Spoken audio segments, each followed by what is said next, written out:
கர்த்தரும் இரட்சகருமாகிய இயேசு கிறிஸ்துவின் இனிய நாமத்தினாலே உங்கள் யாவருக்கும் வெளிச்சத்தின் பாதை என்ற இந்த நிகழ்ச்சியின் மூலமாக மீண்டும் ஒருவரை உங்களை சந்திப்பதில் மிகுந்த மகிழ்ச்சி அடைகிறேன். 1 சாமுவேல் புத்தகம் 30வது அதிகாரம் 3-6 வரை உள்ள வசனங்களை நான் உங்களுக்காக வாசிக்கிறேன். தாவீதும் அவன் மனுஷரும் அந்த பட்டணத்திற்கு வந்தபோது, இதோ அது அக்கினியால் சுட்டரிக்கப்பட்டது என்றும் தங்கள் மனைவிகளும் தங்கள் குமாரரும் தங்கள் குமாரத்திகளும் சிறைப்பிடித்து கொண்டு போகப்பட்டார்கள் என்றும் கண்டார்கள். அப்பொழுது தாவீதும் அவனோடு இருந்த ஜனங்களும் அழுகிறதற்கு தங்களில் பலன் இல்லாமல் போகும் மட்டும் சத்தமிட்டு அழுதார்கள். தாவீதின் 2 மனைவிகளாகிய இஸ்ரேல் ஊராளாகிய அகினோவாமும் கர்மேல் ஊராளான நாபாலின் மனைவியாயிருந்த அபிகாயிலும் சிறைப்பிடித்து கொண்டு போகப்பட்டார்கள். தாவீது மிகவும் நெருக்கப்பட்டான்.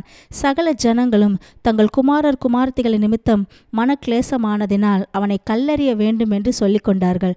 தாவீது தன் தேவனாகிய கர்த்தருக்குள்ளே தன்னை திடப்படுத்தி கொண்டான். இந்த தாவீது ஆண்டவருடைய இருதயத்திற்கு ஏற்ற ஒரு மனுஷன். சங்கீதங்களை இன்பமாக பாடுகிறவர்கள். சிறு வயதிலிருந்தே ஆண்டவரை துதித்து துடித்து பழகினவர்.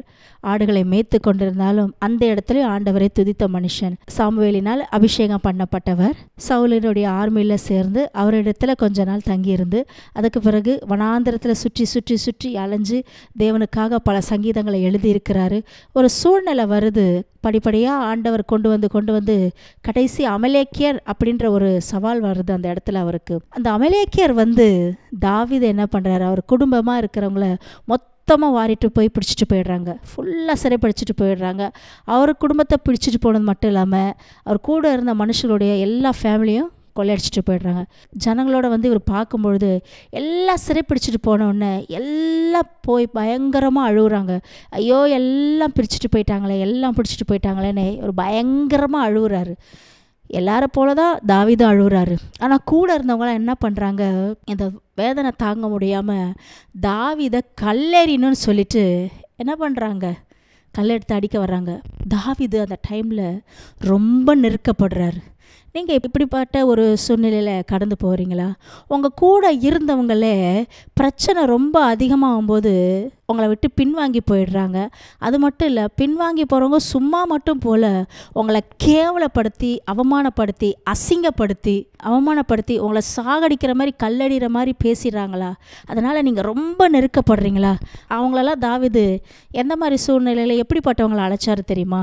1 சாமுவேல் புத்தகம் 22வது அதிகாரத்தில் 2வது வசனத்தை நான் உங்களுக்காக வாசிக்கிறேன். ஒடுக்கப்பட்டவர்கள், கடன்பட்டவர்கள், முறுமுறுக்கிறவர்கள் யாவரும் அவனோடு கூடிக்கொண்டார்கள். அவன் அவர்களுக்கு தலைவனானான். இந்த பிரகாரமாக ஏறக்குறைய 400 பேர் அவனோடு இருந்தாங்க. தாவீது கூட இருந்த அந்த 400 பேரும் பார்த்தீங்களா, ஒடுக்கப்பட்டவங்க, கடன்பட்டவங்க, அது மட்டும் இல்லை முறுமுறுக்கிறவங்க, அதாவது குவாலிட்டியாக இல்லாத மனிதர்கள். குவாலிட்டியே இல்லை. நம்ம கர்த்தருக்கு பிரியமாக நடக்கிறவங்களா இருப்போம்.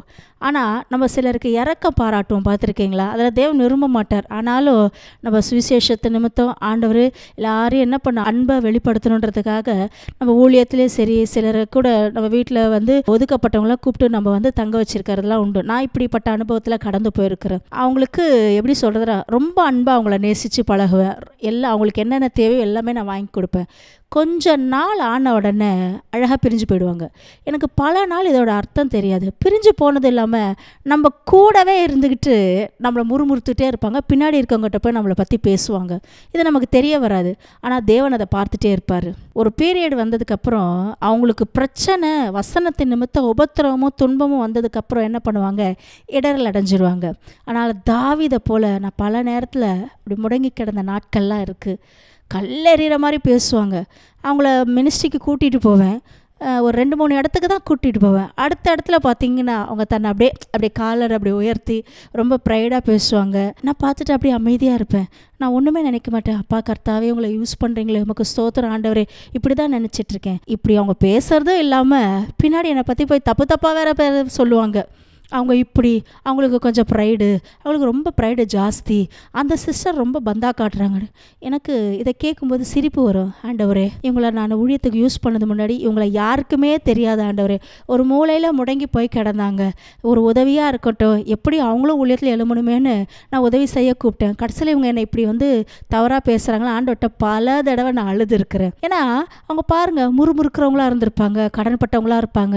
ஆனால் நான் அவங்கக்கிட்ட எந்த ஒரு இதையும் நான் பார்க்கல. கடவுளுக்கு அவங்க யூஸ் ஆகுறாங்களா? அப்படிதான் அன்னைக்கு தாவீதும் அப்படிதான் நினச்சிருப்பாரு. ஒடுக்கப்பட்டவனா இருந்தாலும் பரவாயில்ல, முறுமுறுக்கிறவனா இருந்தாலும் பரவாயில்ல, என் கூட அவன் யுத்தத்துக்கு வரட்டும் வா அப்படின்னு சொல்லி 400 பேரை தாவீது தெரிந்து கொண்டு யுத்தங்களை நடத்த போறாரு. ஒரு டைம் வரும்போது பிரச்சனை உச்சியில் வருது, கர்த்தருடைய காரியத்தில் சவால்கள்னு வரும் பொழுது அந்த அக்கினி பரீட்சையில் சிலர் நிற்க மாட்டாங்க, என்ன பண்ணிடுவாங்க, பின்வாங்கி போயிடுவாங்க. சிலர் என்ன பண்ணுவாங்க, கல் எடுத்து நம்மளே சாகடிக்கிற மாதிரி வருவாங்க. ஏன்னா இவங்களாம் பார்த்தீங்கன்னா டாமினேஷன் பண்ணுவாங்க, அதிகமாக வளர விடாத அளவுக்கு டாமினேஷன் பண்ணி நம்மளை முடக்கி உட்கார வைக்கணும்னு நினைப்பாங்க. இப்போ அந்த டைமில் தாவீதுக்கு எப்படி இருந்திருக்கும்? இவங்க பிள்ளைங்களை பிடிச்சிட்டு போன மாதிரி தானே இவரோட மனைவி பிள்ளைங்களை பிடிச்சிட்டு போனாங்க. மிகவும் நெருக்கப்பட்டானா, அவ்வளோ ஸ்ட்ரெஸ் ஆகிட்டாரு, கண்ணீர் விட்டு அழுகுறாரு. எனக்கு அந்த ரொம்ப பிடிச்ச ஒரு வசனம், ஆனாலும் கர்த்தருக்குள்ள தன்னை பலப்படுத்தி கொண்டார். அந்த வசனம் ரொம்ப அழகாக இருக்கிறது. சங்கீதம் 18:6 வசனம், எனக்கு உண்டான நெருக்கத்திலே கர்த்தரை நோக்கி கூப்பிட்டு என் தேவனை நோக்கி அபயமிட்டேன், தமது ஆலயத்திலிருந்து என் சத்தத்தை கேட்டார், என் கூப்பிடுதல் அவர் சந்நிதியில் போய் அவர் செவிகளில் ஏறிற்று. அவருக்கு அந்த நெருக்கமான சூழ்நிலையில் அவர் அதுக்கு பிறகு என்ன பண்ணுறாரா, கர்த்தருக்குள்ளே திடப்படுத்தி கொண்டு ஆசாரியனை கூப்பிடுறாரா, போய் ஏபோத்தை எடுத்துட்டு வா, நான் ஆண்டவர்கிட்ட போய் விசாரிக்கிறேன், கர்த்தர் என் கூட இருக்கிறாரு அப்படின்னு சொல்லிட்டு என்ன பண்ணுறாரு, ஏபோத்தை எடுத்துட்டு நான் அந்த திணற பின்னுக்கு தொடட்டுமா, நான் அமலேக்கினை முறியடிப்பேனான்னு போய் அந்த ஏபோத்திடத்தில் விசாரிக்கிறாரு. ஏபோத்துன்றது நமக்கு இந்த நாட்களில் தேவனுடைய சமூகத்தில் போய் நம்ம நிற்கணும், நமக்கு உண்டான நெருக்கத்தின் பிரச்சனை இதில் அமைதியாக போய் கண்ணீரோட, ஆண்டவரே இந்த பிரச்சனையில் நான் எப்படி ஃபேஸ் பண்ணுறது, இந்த பிரச்சனைக்கு நான் என்ன தீர்வு நீங்கள் எனக்கு தருறீங்க, அதை நான் பின்தொடரணுமா, இதை நான் தொடர்ந்து போய் நான் போராடணுமா, இல்லைனா அமைதியாக இருக்கணுமா அப்படின்னு போய் ஆண்டவர்கிட்ட ஒவ்வொரு நாளும் நம்ம கேட்கணும். ஏன்னா நம்ம கொஞ்சம் விசுவாசிகளாக இருக்கும்போது மற்றவங்கள சார்ந்திருக்கட்டும், நம்ம கொஞ்சம் வளர்ந்து நாள் அளவில் வளர்ச்சி உள்ளவர்களாக இருந்தால் தேவ சமூகத்தில் நம்மளே டைரெக்டாக விசாரிக்கிறவங்களாம் மாறணும். இந்த தாவீது அந்த யோபத்தை கொண்டு வர சொல்லி ஆண்டவர்கிட்ட விசாரிக்கிறாரு.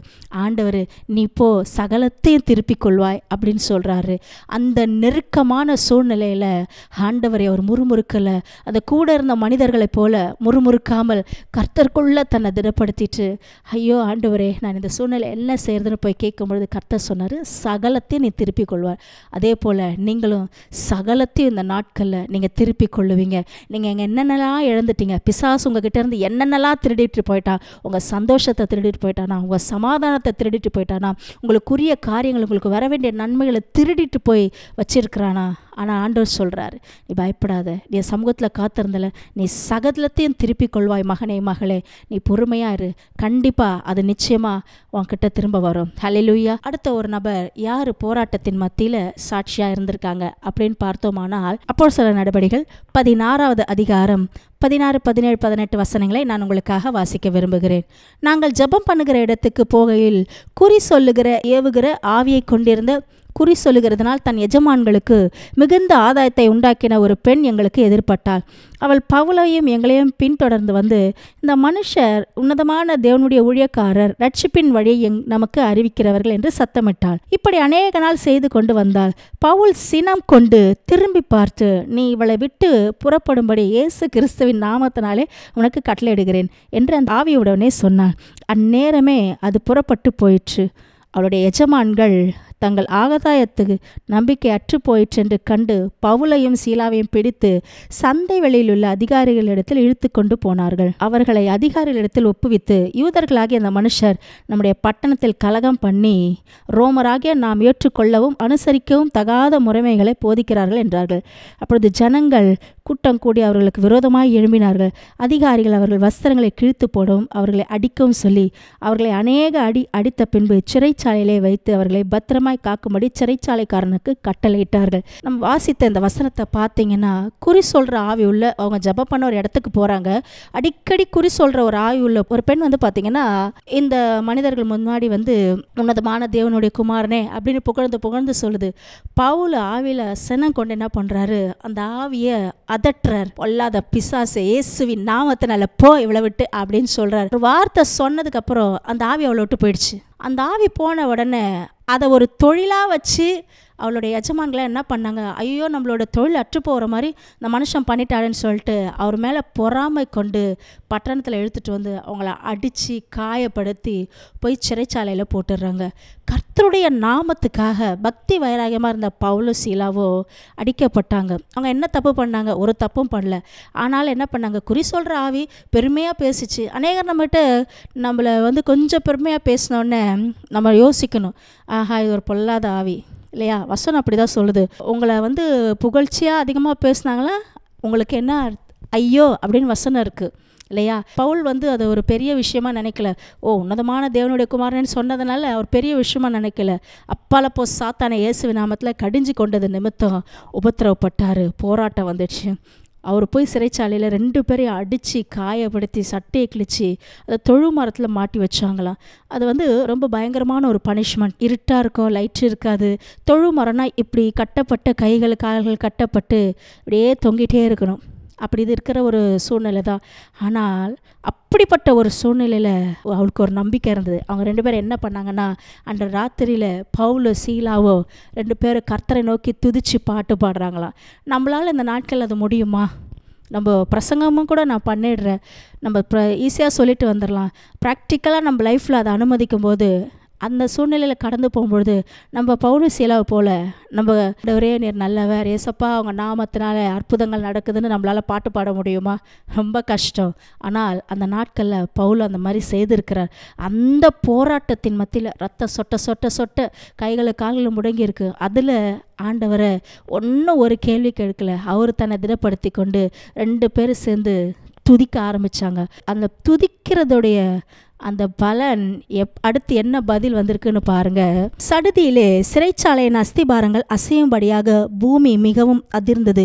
உடனே கதவுகள் எல்லாம் திறவுண்டது. எல்லாருடைய கட்டுகளும் கழன்று போயிற்று. சிறைச்சாலைக்காரன் நித்திரை தெளிந்து சிறைச்சாலையின் கதவுகள் திறந்திருக்கிறதை கண்டு கட்டுண்டவர்கள் ஓடி போனார்கள் என்று எண்ணி பட்டயத்தை உருவி தன்னை கொலை செய்து கொள்ள போனான். பவுல் மிகுந்த சத்தமிட்டு, நீ உனக்கு கெடுதி ஒன்றும் செய்து கொள்ளாதே, நாங்கள் எல்லாரும் இங்கே தான் இருக்கிறோம் என்றான். ஹல்லேலூயா. அதாவது சிறைச்சாலை திடீர்னு ஒரு எர்த்குவேக் வந்த மாதிரி ஆயிடுது. அவங்க கட்டியிருந்த கட்டுகள்லாம் கழன்று போயிடுது.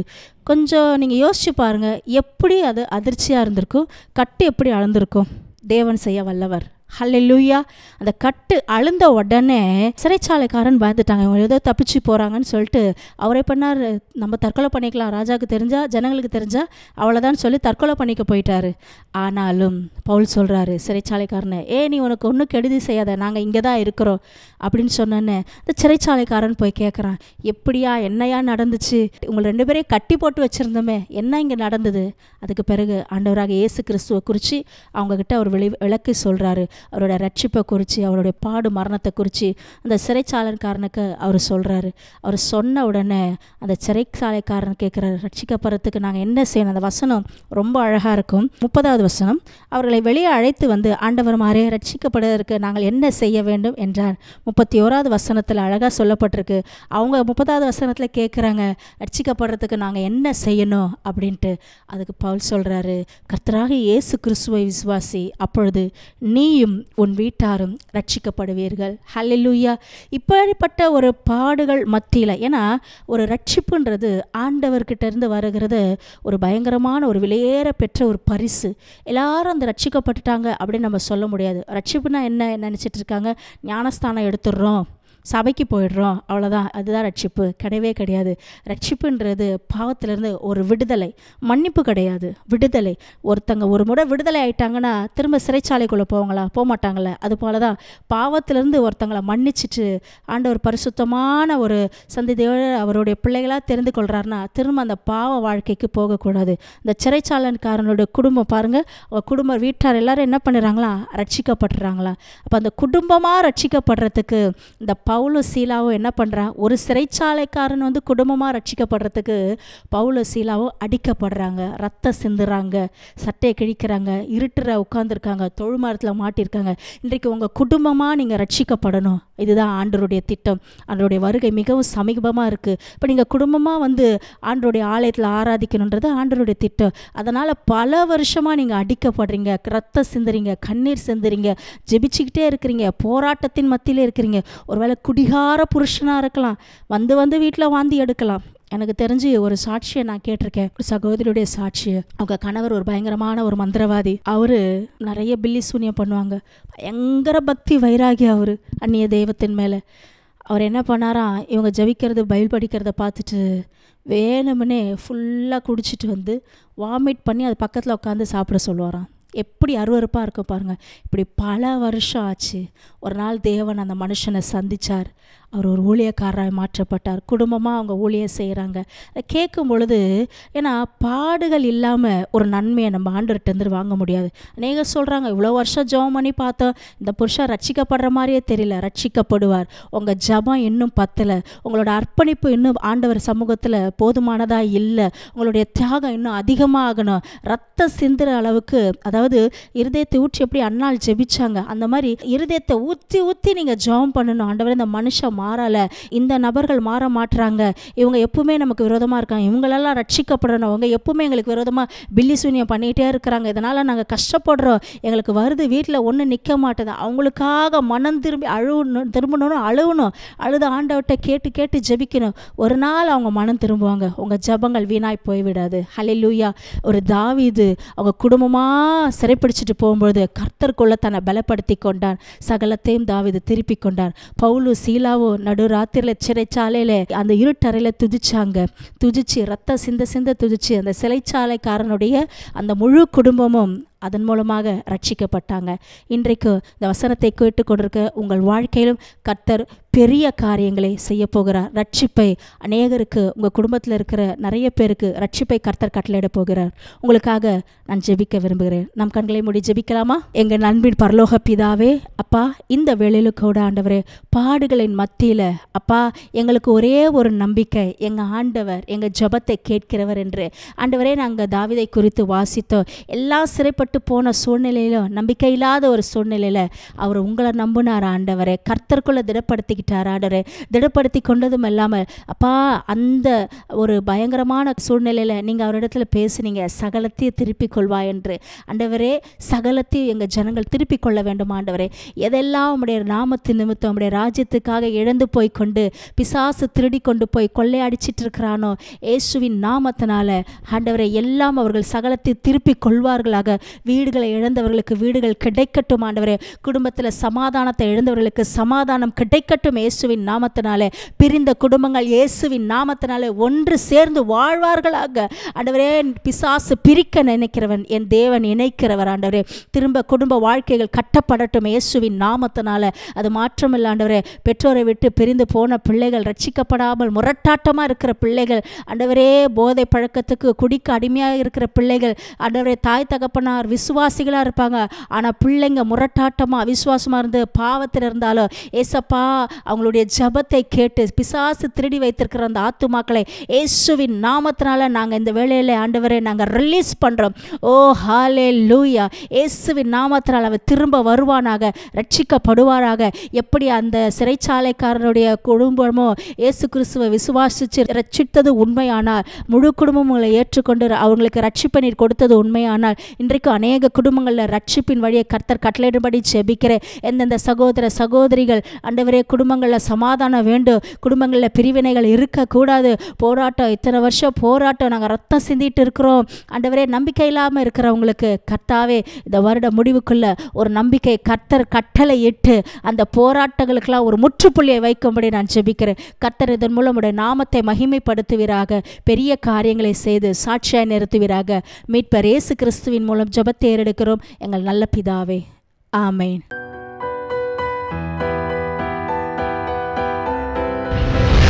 கர்த்தர் உங்களை ஆசீர்வதிப்பாராக.